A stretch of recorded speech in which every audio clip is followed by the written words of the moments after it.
The cabin lights were soft, and the hum of the engines filled the air like a lullaby. The flight had been calm since takeoff, a routine journey for more than 200 passengers heading home or somewhere far from it. Among them sat a quiet woman near the window, her hands resting on her lap as she looked out at the endless clouds. To anyone watching, she looked like any other traveler, tired but peaceful, just another face in the crowd. But deep inside her mind, she wasn't at peace. Every vibration of the plane reminded her of a world she had tried to leave behind.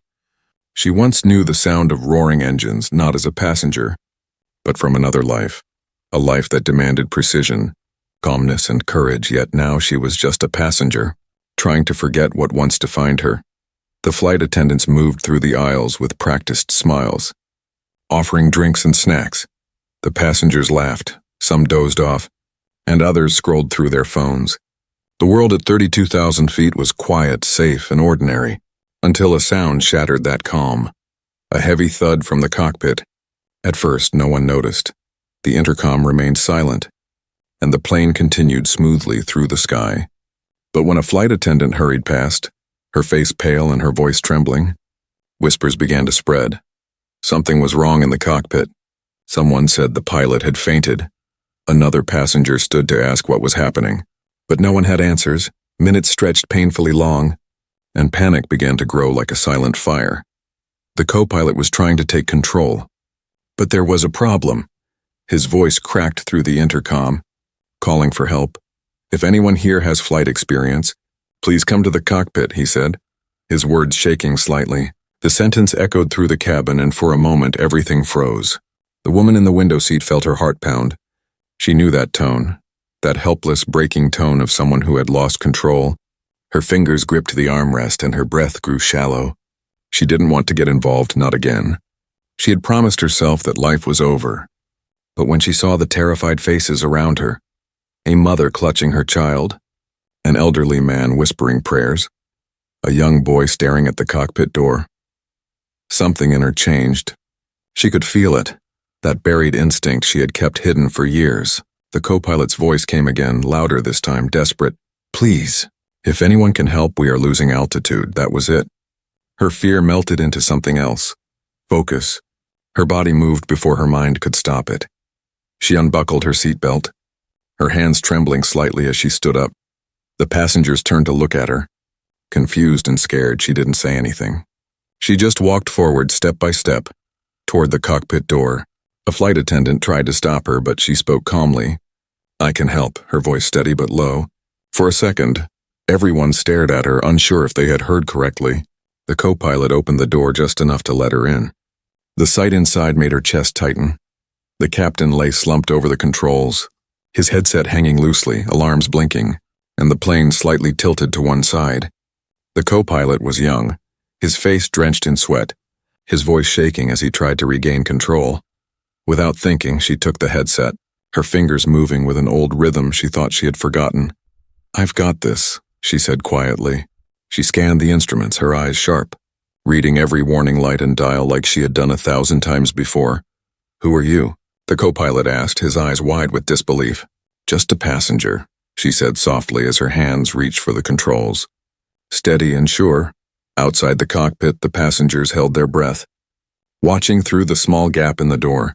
The air in the cabin was heavy with fear and hope mixed together. No one knew who she was, but they could feel something shift. The woman who had boarded as just another traveler was now the only thing standing between them and disaster. And as she placed her hands firmly on the yoke, the reality sank in and the pilot was unconscious. The plane was in her hands and 200 souls were counting on her. She didn't look back, she didn't need to. Her eyes locked on the horizon as she whispered to herself, almost like a prayer. "All right, let's fly." The engines roared louder as the plane steadied under her control, and the passengers began to feel the difference. The woman in the window seat, once quiet, unnoticed, and ordinary, had become something no one expected. At 32,000 feet, she wasn't just a passenger anymore, she was their only hope. The air inside the cockpit felt heavier than the clouds outside. The steady hum of the engines was now broken by warning tones, blinking lights, and the anxious breath of the young co-pilot beside her. For a moment, she simply stared at the controls, feeling the weight of what she had just stepped into. The co-pilot's trembling hands were still on the yoke, trying to correct the slow roll. Autopilot's disengaged, he muttered, panic sharp in his voice. I can't stabilize. Let go, she said calmly, not raising her voice, not looking up. Her tone carried something strange, quiet authority, the kind that came from years of training, not confidence alone. The young co-pilot hesitated, but he obeyed. Her hand slipped over the controls smoothly, and within seconds the aircraft began to level. The alarm softened, the vibrations steadied outside, clouds drifted like mountains of white cotton, hiding the sun that now seemed distant and cold. Inside, the silence returned, broken only by her short, careful breaths. What's your background? The co-pilot finally asked, eyes wide. You're not just a passenger. She didn't answer right away. She checked the captain's pulse. Faint, but still there. Then she reached for the radio, switching frequencies to contact air traffic control. This is Flight 327, she said steadily. Captain is incapacitated. Passenger assisting at controls. Request emergency priority. There was a short silence, then a burst of static followed by a man's voice, calm but surprised. Confirm, ma'am, passenger assisting flight control. Yes, she replied, glancing at the altitude indicator. Aircraft stable at 32,000 feet. Proceeding on current heading. In the cabin behind her, people whispered, cried quietly, or prayed under their breath. The flight attendants were moving seat to seat, trying to keep order, but fear spread faster than reassurance. A little boy near the front asked if they were going to crash. His mother couldn't answer. She just held him tight, eyes on the closed cockpit door. The co-pilot adjusted his headset, still shaking. We'll have to descend soon, he said. Fuel's enough for another hour. Maybe less if we circled too long. Then we won't circle, she replied. Find the nearest major airport, he typed rapidly on the screen. We can try Dubai, maybe Karachi if we turn east. Her eyes flicked to the horizon. Her voice lowered. Karachi, nearest descent path looks clear. The co-pilot looked at her again. You've done this before, haven't you? She didn't look up. Long ago, she said softly. As she guided the aircraft into a slow descent, she felt the strange calm that had always come over her in a cockpit, a silence inside her that blocked out fear, the pressure, the noise, the chaos. It all faded when her hands were on the controls. The air traffic voice came again. Flight 327. Please identify the person at the controls. There was a pause. She hesitated before answering. Just tell them, someone who knows how to fly. The co-pilot gave a nervous smile, still trying to process what was happening. You know, everyone back there thinks we're done for, he said quietly. She glanced at him and said, then let's prove them wrong. The descent began. Gentle and controlled. Outside, the sky slowly shifted from deep blue to soft gray as they dropped altitude. The passengers could feel the change, and their ears popped, their hearts raced. But the chaos began to fade as the plane steadied in the back. One of the attendants whispered into the intercom, Ladies and gentlemen, the situation is under control. Please remain calm and seated. Those words, and under control, became like a fragile hope. People looked at one another, uncertain but holding on. No one knew that the one flying their plane wasn't a trained pilot from the airline, but someone who had once sworn never to touch a cockpit again. Inside, she kept her focus sharp. Her eyes scanned the horizon, then the instruments, then the reflection of her face in the glass. Steady, but haunted, the co-pilot broke the silence again. Why did you stop flying? Her fingers froze for a moment over the throttle. Her jaw tightened. Because last time I did, she said quietly. Someone didn't make it back. He looked down, unsure how to respond. Outside, the clouds broke open to reveal sunlight glinting off the ocean far below. She guided the aircraft toward it, adjusting the pitch ever so slightly. The voice from air traffic control returned. Flight 327, runway 7R available for emergency landing. Do you copy? Copy, she answered, preparing for descent. She exhaled slowly, her hands firm on the controls. For the first time since she left that life behind. She wasn't running from it, she was living it again. Not for medals or pride, but for the terrified souls sitting behind her. As the plane dipped lower, the clouds parting like curtains, the co-pilot whispered, Whatever happens, they'll never forget this. Her eyes stayed fixed on the horizon. Neither will I, she murmured. The engines roared again. The wind rushed against the nose. and the earth grew larger with every second. 2,000 feet above, she had been a passenger, but now she was something else entirely. The story of how she got here had just begun. The clouds thinned as the plane began its gradual descent. The sun had tilted low on the horizon, painting the sky in fading orange light inside the cockpit. The woman's hands gripped the controls with quiet focus, each small adjustment deliberate, precise. The young co-pilot sat beside her, still in disbelief at what he was witnessing every so often. His eyes flicked toward her face, calm, unreadable.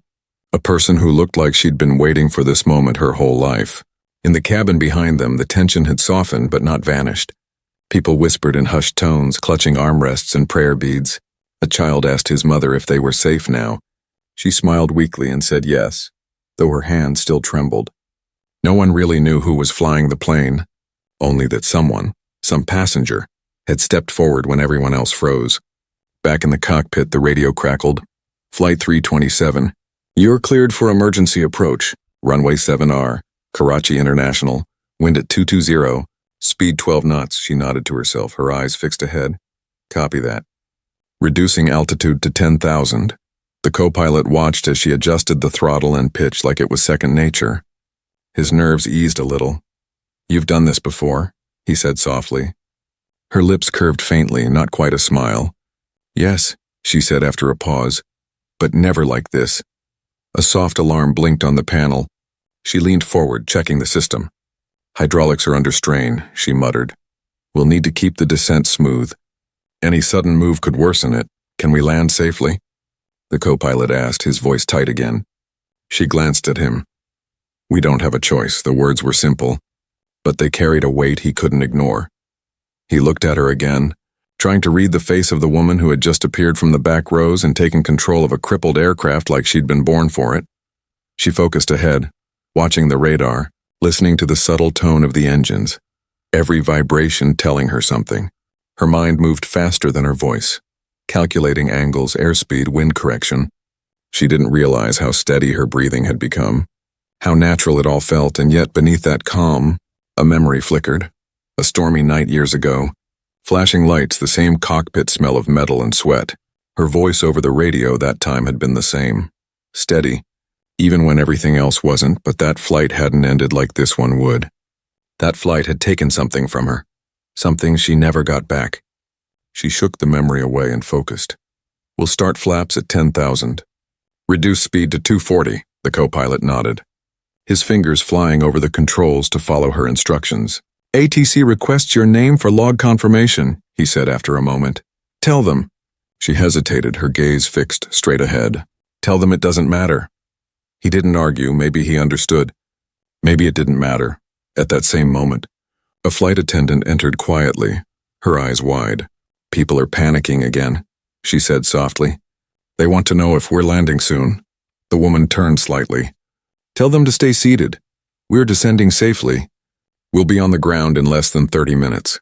The attendant nodded and slipped back out. The co-pilot looked at her. You talk like you've done this 1,000 times. I've done it enough, she said, her eyes narrowing as the coastline began to appear through the haze. The faint glow of city lights shimmered in the distance. We're almost there. The radio cracked again. Flight 327.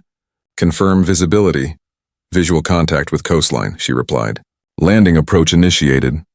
A soft sigh escaped her as she pulled the throttle back slightly. Let's bring her home, she murmured. The co-pilot watched her hands move across the panel with a rhythm that looked almost graceful. Precise yet gentle. It was as though she could feel the heartbeat of the aircraft through her fingertips. But just as things began to settle, a loud warning tone pierced the air. Both of them froze for a second. The hydraulic pressure dropped again. Red lights flashing across the instrument panel. Not now, she whispered under her breath, tightening her grip on the controls. What's happening? The co-pilot asked, panic creeping back into his voice. We've lost some steering power, she replied. We'll have to land manually. He stared at her.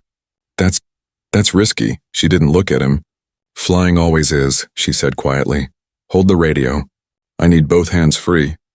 Her jaw set as she fought to steady the plane. The sky ahead glowed faintly golden and the land below grew clearer. A stretch of city lights, a line of hope between darkness and water. The passengers in the cabin felt a subtle change. The angle of descent shifted. The engines growled deeper. Someone whispered, "We're going down." And another voice said, "No, we're landing." In the cockpit, sweat ran down the co-pilot's forehead, but the woman stayed composed, adjusting power and rudder trim with practiced motion. "Almost there," she whispered, her tone calm as if talking to the plane itself. Through the windshield, the runway lights appeared, 2 lines of glowing gold stretching into the night. She took a deep breath, her heart steady now, her past, her fear, her pain. None of it mattered anymore. What mattered was getting everyone home. "Gear down," she said, voice steady. "Flaps 20. The co-pilot obeyed, his voice shaking as he responded, "Gear down." "Flaps 20 confirmed." She smiled faintly. "Good," she said. "Now let's finish this."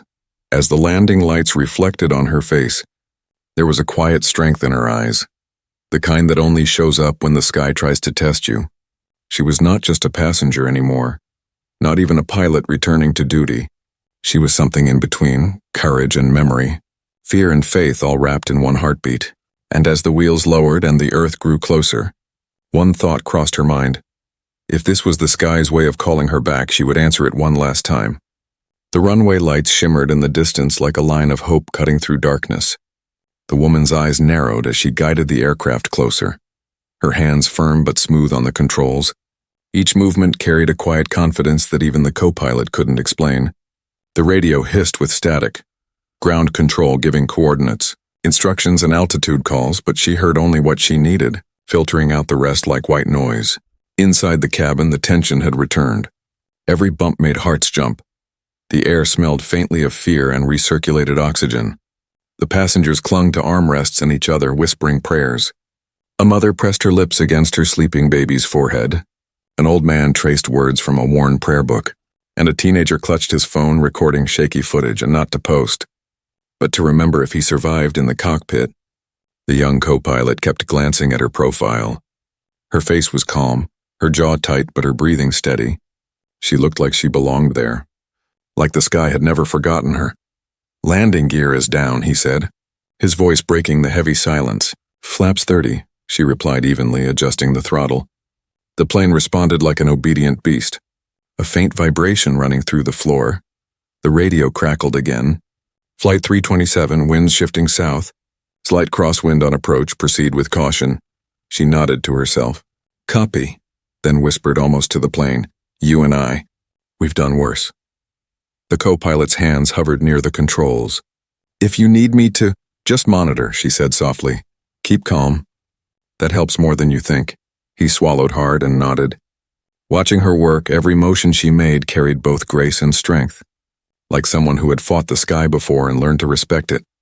As the runway grew larger in the windshield, her mind drifted back again. The last time she had been in a cockpit. It wasn't this one, it had been a stormy night. Lightning flashing across the sea.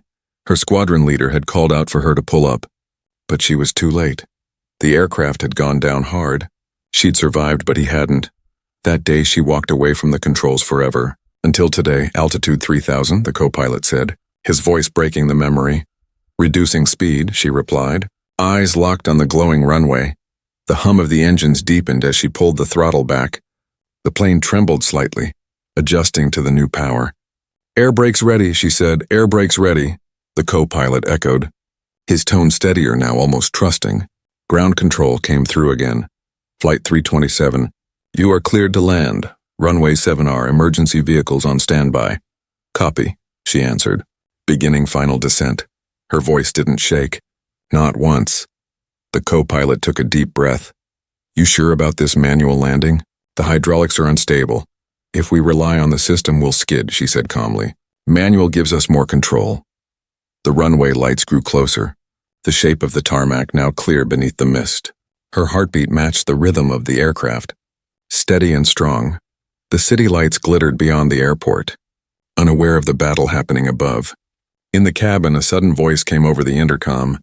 The head flight attendants, "Ladies and gentlemen, we are making an emergency landing.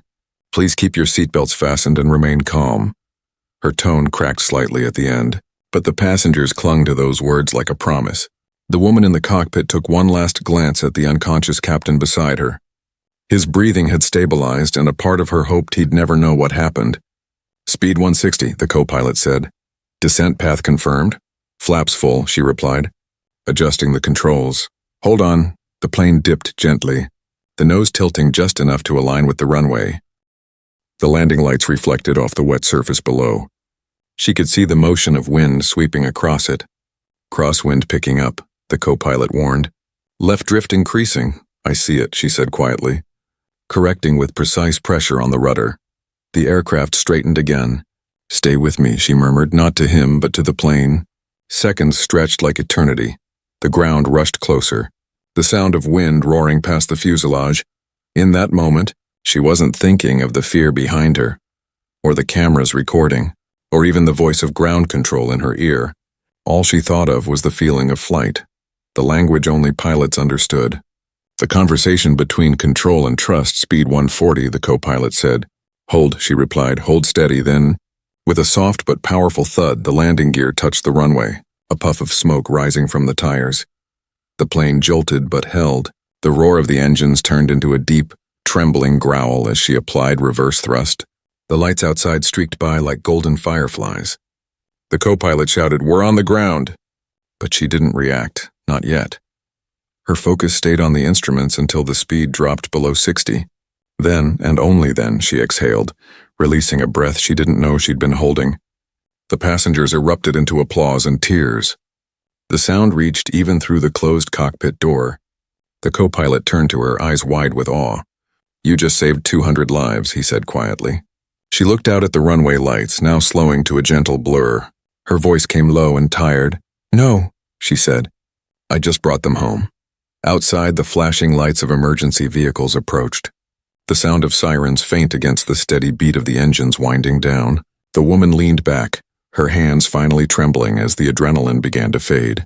She closed her eyes for a second, letting the weight of everything sink in. For the passengers, it was a miracle. For her, it was something deeper. A redemption she never thought she'd find again. And as she looked out the window at the fading horizon, she whispered quietly to herself, "Maybe the sky never really lets you go." The cabin lights flickered as the aircraft leveled out from its steep descent. The passengers had felt every second of it, the sudden drop, the weightless moment, the eerie silence followed by gasps and whispered prayers. But now, as the engines steadied, a fragile calm returned. Still, no one dared to unclasp their seatbelt. Everyone's eyes were locked toward the cockpit door and that thin, mysterious barrier between panic and hope inside. The woman's hands were steady on the controls. Her eyes moved swiftly from the horizon to the panel lights, checking every gauge, every flickering symbol. The young co-pilot's voice trembled beside her. "Ground control says emergency vehicles are ready. Runway 7R clear for priority landing." She nodded. "Good. We'll start the approach in 5. Her voice was calm but carried the kind of weight that demanded belief, even when everything else was falling apart. The co-pilot watched her fingers glide across the console. Smooth, confident, precise. "You fly like someone who's done this all her life," he said softly. Her lips pressed into a faint line. "Used to," she said, eyes fixed on the dim line of lights appearing ahead through the fading clouds. "That was a long time ago," the radio hissed. "Flight 327. Confirm your pilot's condition." She leaned toward the mic. "Captain still unconscious, but breathing. We're maintaining control." "Beginning descent, roger that," came the reply. "Winds are shifting, approach angle 27 degrees. Caution advised." Her fingers tightened slightly around the yoke. "Copy," she whispered. The co-pilot adjusted the flaps, his hands moving nervously. "You really think we can make it down smooth with partial hydraulics?" Her tone was steady. "We don't think we do." The faintest smile tugged at his lips. It was strange. Even with the alarms blinking red and the instruments twitching, her voice had an anchor in it, the kind that pulled chaos back into control. Outside, the horizon was darkening. The sea shimmered beneath them like a sheet of glass reflecting the dying sun. She felt the familiar hum of the engines through her bones, the same hum she once loved, the same one she swore she'd never feel again. "Altitude 10,000, she murmured. "Begin flaps, reduce throttle. Keep the descent clean." He followed her command without question. For the first time since the pilot collapsed, he wasn't afraid. Because she wasn't. Back in the cabin, passengers braced for impact. A flight attendant knelt in the aisle, holding the hands of two elderly passengers whispering prayers. The air buzzed with whispered goodbyes. A man clutched a photo of his daughter. A young girl stared out the window, seeing nothing but clouds, and in the front row, a baby's soft cry broke the silence. The woman's voice came over the intercom suddenly, clear, calm, without a tremor. "This is your flight crew. We are beginning our final descent. Please remain seated and calm. You are safe." Those last three words, "you are safe," rippled through the cabin like a spell. The tension didn't vanish, but it softened. People sat back, trusting a voice they didn't even know. In the cockpit, she took a deep breath. "Speed 180, flaps 30, she said. "Flaps 30, the co-pilot repeated. The aircraft obeyed. The nose angling gently toward the runway, the radio came alive again. "Flight 327, crosswind increasing. Gusts at 12 knots, proceed with caution." Her eyes narrowed. "We'll adjust manually. You sure you can handle crosswind without hydraulics?" The co-pilot asked. "I can handle worse," she said, her tone low, almost to herself. The plane trembled as it hit a pocket of turbulence. The wings flexed, the passengers gasped. The co-pilot's knuckles whitened on the throttle, but she didn't flinch. She guided the plane through it like someone dancing with danger she knew by heart. Below them, Karachi's lights sparkled, a living map waiting to catch them. The runway was visible now, a glowing line stretching through the night. "Landing gear down," she said. "Gear down," he confirmed, his voice steadier now.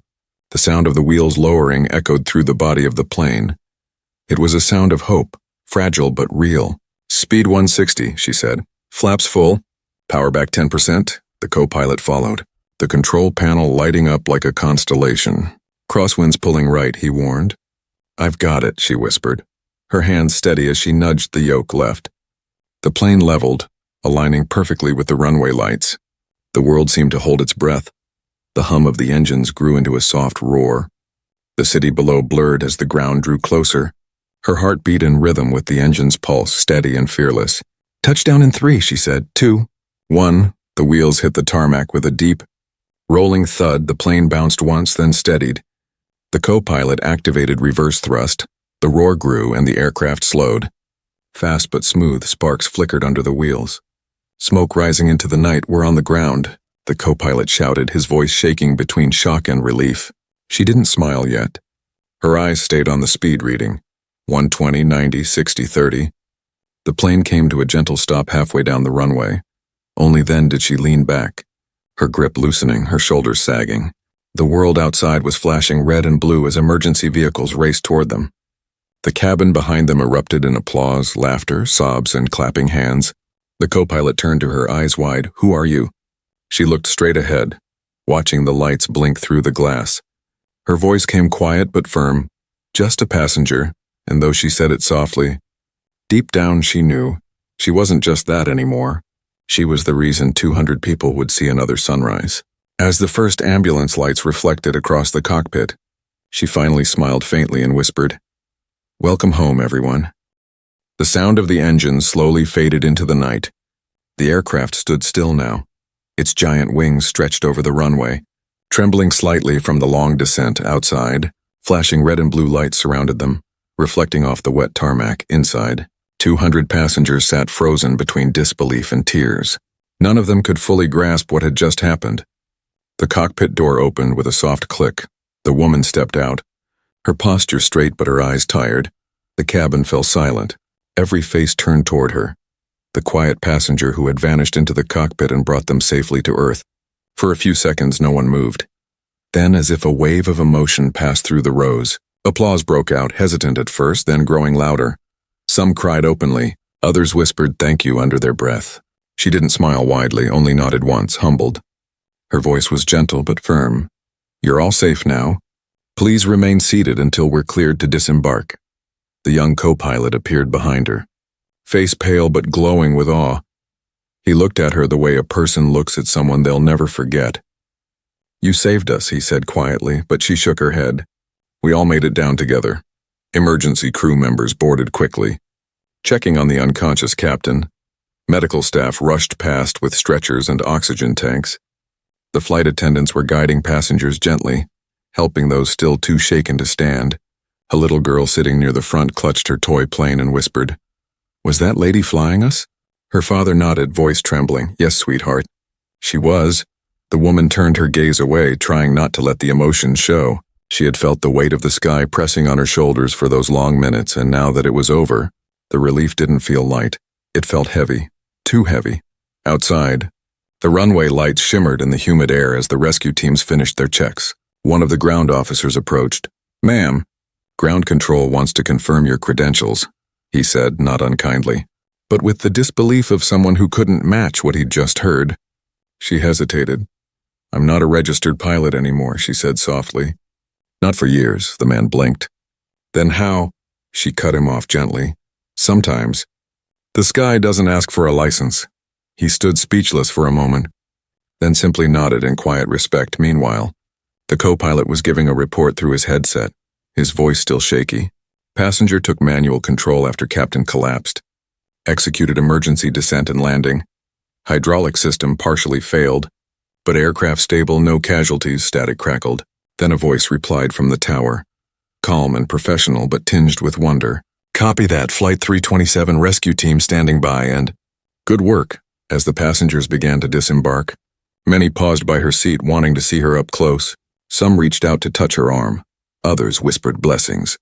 One woman clasped her hands and said, You were sent by God. The woman smiled faintly but didn't answer. Her eyes were distant, watching the lights outside somewhere deep inside. She could still feel the plane's controls in her hands, the vibration of the engines, the pressure of gravity, the rhythm of trust between her and the sky. The co-pilot joined her near the door. You should have stayed a pilot, he said softly. People like you don't just forget how to fly. She looked at him, her expression unreadable. I didn't forget, she said. I just stopped needing to prove it. As the last passenger stepped off, the cabin grew quiet again. Only the soft hum of machines breaking the silence. The co-pilot turned to her. They'll want to interview you. I know, she replied. Her tone even, but I'm not staying, he frowned. You're just leaving? After this? She looked toward the cockpit one last time. The dim lights flickering across the instruments she knew better than her own heartbeat. Flying was never about being seen, she said quietly. It was about getting people home. Outside, the paramedics loaded the unconscious captain onto a stretcher. The woman stepped back, giving space. The air smelled of fuel, rain, and tarmac, the scent she once lived for. The tower lights blinked against the dark sky as if the world above was calling her again. But she didn't look up. She simply walked down the stairs of the plane, her steps slow, each one heavier than the last. The night air brushed against her face, warm and real. A few ground officers stood nearby, watching her as though unsure whether they should salute or thank her. She gave a small nod, her voice low. Take care of them. And with that, she walked past the flashing lights, disappearing into the crowd beyond the runway. Behind her, the co-pilot watched silently, still gripping his headset. She just walked away, one technician whispered. After saving everyone, the co-pilot smiled faintly. That's what real pilots do, he said. They don't stay for applause. They just make sure everyone lands. As the night deepened, the runway slowly emptied. But the story of that flight, of the quiet passenger who took the controls when fate failed, would spread far beyond that airport. It would become a whisper of courage told by those who were there, by those who lived because she didn't hesitate, and somewhere under the same endless sky she once ruled. The woman walked away quietly, leaving behind the roar of engines, and the memory of a night when she wasn't just a passenger anymore.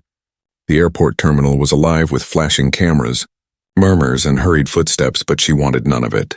Reporters were gathering near the arrival gate, security personnel whispering to one another, and airline officials rushing with clipboards and tablets. Yet amid that noise, she moved quietly, blending into the crowd like she'd never been the center of the world's attention. Her clothes were wrinkled, her face pale from exhaustion, but her eyes, they were calm, the eyes of someone who had already made peace with what she had done. She wasn't seeking thanks, not even acknowledgement, she just wanted silence. The kind of silence only a person who had once challenged the sky could understand.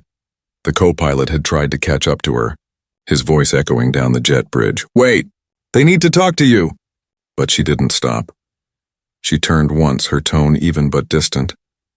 Tell them everything they need to know. You were there. He hesitated. But people deserve to know who saved them. She gave a small smile, faint as moonlight. They already know, they just don't need my name. Outside the terminal, the night air hit her like a wave of freedom. The runway lights twinkled in the distance, reflecting on the thin mist rising from the tarmac. Somewhere out there, the aircraft she'd just landed was being inspected, every inch of it documented. But for her, the flight was over. She had done what needed to be done, and that was enough. She found a quiet bench near the edge of the parking bay, far from the chaos. A security guard glanced her way but didn't recognize her. To him, she looked like any other traveler waiting for a cab. She stared at her reflection in the glass wall beside her. Tired eyes, wind-tossed hair, and the faint trace of oil on her fingers. Remnants of the controls she'd gripped for dear life. Her phone buzzed in her pocket. A message from an unknown number. "You were extraordinary. ATC says they've never seen anything like it. Who are you really?" She didn't reply. She simply locked the screen and tucked the phone away. Moments later, a black car pulled up nearby. The driver stepped out, an older man in a crisp uniform. He spoke politely. "Ma'am, the airline's management requested you come with us for debriefing." She shook her head. "No debrief, I've said all I needed to say." The man hesitated. "At least allow us to escort you safely. There are reporters outside." Her eyes flicked toward the terminal entrance. She could already see flashes of cameras and microphones searching the crowd. "No," she said softly. "I'll manage." She turned away and walked toward the dim exit corridor. Her steps slow but steady. Each stride carried memories she'd buried long ago. The roaring engines, the crash years back. The voice of her former squad leader shouting her call sign before static swallowed his words.